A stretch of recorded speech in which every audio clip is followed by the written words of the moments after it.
Ah, Siti Nurbaya karya Marah Rusli, Sayangku. Sebuah kisah penuh cinta, tradisi, dan pergulatan hidup yang dihadapi oleh nenek moyang kita. Kamu tahu, izinkan nenek bercerita tentang ini.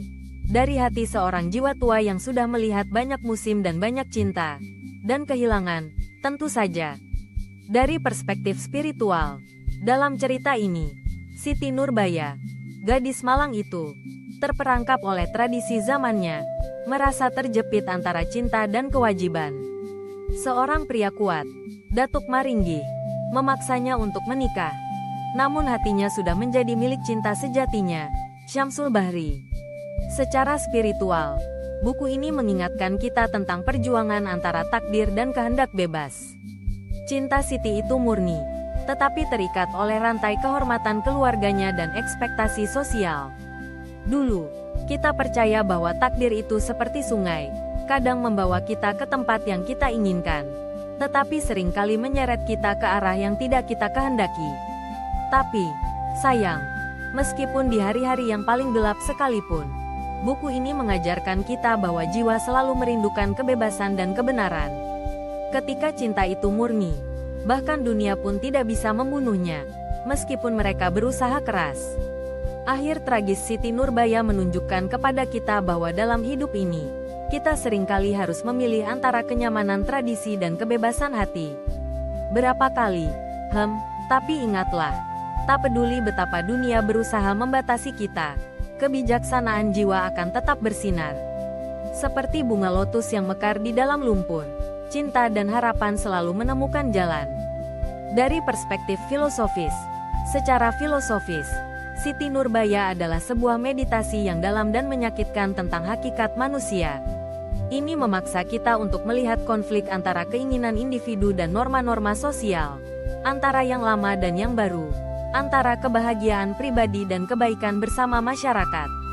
Dengan cara ini, novel ini mencerminkan pertanyaan eksistensial. Apa tujuan dari pengorbanan? Dan apakah itu pernah sebanding dengan hasilnya? Karakter Siti Nurbaya menunjukkan kepada kita akibat dari tidak memberi perempuan otonomi atas hidup mereka sendiri. Dan kita dapat melihat benturan antara sistem lama yang kaku dan ide-ide baru yang lebih progresif tentang cinta dan pernikahan.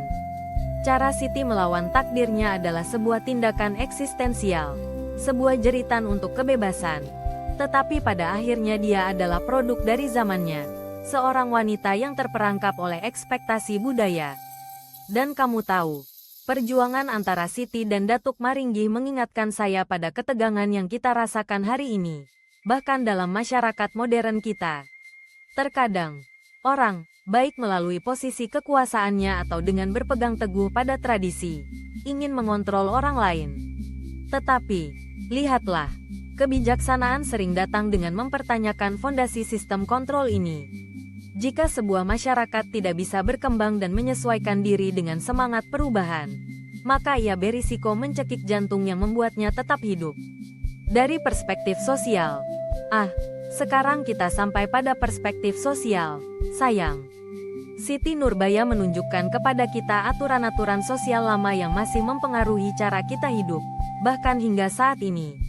Ini tentang kelas, kekuasaan, dan peran perempuan. Dalam novel ini, Siti terjebak dalam pernikahan yang diatur oleh ayahnya. Sebuah tindakan yang mencerminkan ekspektasi sosial bahwa perempuan tidak punya banyak suara dalam takdir mereka. Dia adalah korban dari pria-pria kuat dalam hidupnya. Pertama ayahnya, lalu Datuk Maringgih, yang memutuskan masa depannya, terlepas dari keinginannya. Ini mencerminkan dinamika sosial Indonesia pada awal abad ke-20. Di mana tradisi memegang kendali yang ketat terhadap segalanya. Nilai seorang perempuan seringkali ditentukan oleh sejauh mana dia mematuhi ekspektasi sosial ini. Tapi, jangan berpikir sejenak bahwa cerita ini tidak menyentuh hati kita hingga hari ini.